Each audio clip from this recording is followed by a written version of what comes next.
Okay, today we're going to go over hand sharpening this HNT Gordon radius plane blade, and hopefully I'll be able to show you or demonstrate that this is not too difficult, and sharpening blades with this aggressive of a camber is very similar to just sharpening a regular plane blade with a couple of differences. So first things first, you're definitely going to want to lap the back of the blade just like a regular plane blade on a waterstone or an oil stone. That's a 5,000 grit Shapton waterstone, and you're just going to want to focus on this front area up here.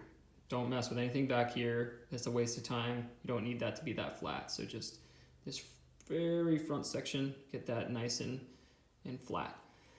After that, you're going to add some Sharpie to the primary bevel of this blade. So between the toe and the heel of the blade, just get a nice fat Sharpie and apply that ink across there. And what that's going to do is that's going to provide you with the information that you need, or the feedback that you need, to determine whether or not you are actually sharpening at this blade at the correct angle. So I prefer to use these DMT mini hones, the diamond impregnated mini hones. You don't have to use those. There's several ways to do this. So you could actually pick that stone up and work across this bevel with the actual sharpening stone. You can use diamond paste on a flat square block of wood, or you could use these hones. But whatever you do, when I find myself needing to sharpen a blade with this much camber, I always find that it's beneficial to bring the sharpening implement to the blade and not the blade to the sharpening implement like you would with a square blade.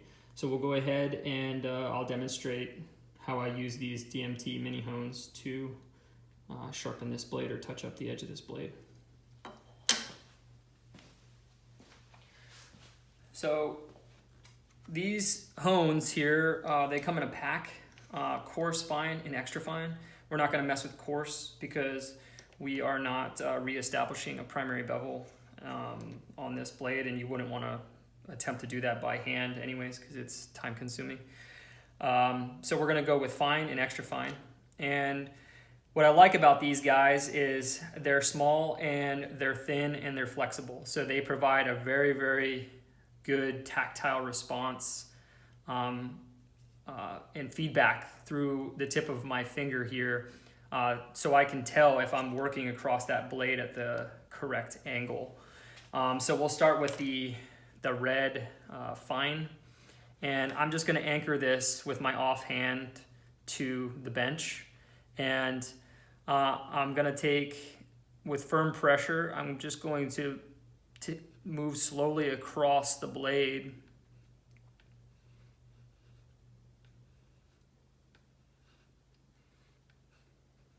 And if you'll see, if you can look at that ink, the ink is disappearing somewhat evenly between the toe and the heel of the blade, which is telling me that I'm sharpening, or I'm placing that hone at the correct angle and a consistent angle across.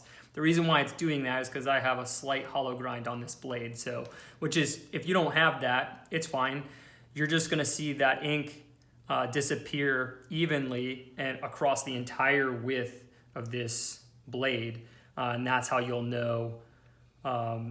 That's how you'll know that you're working at the correct angle. And the key to doing this is just working slow. So you're going to want to, every single time, have positive pressure down.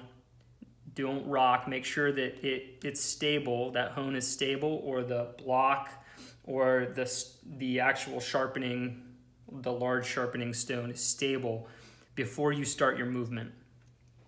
And that will keep your blade angle very consistent.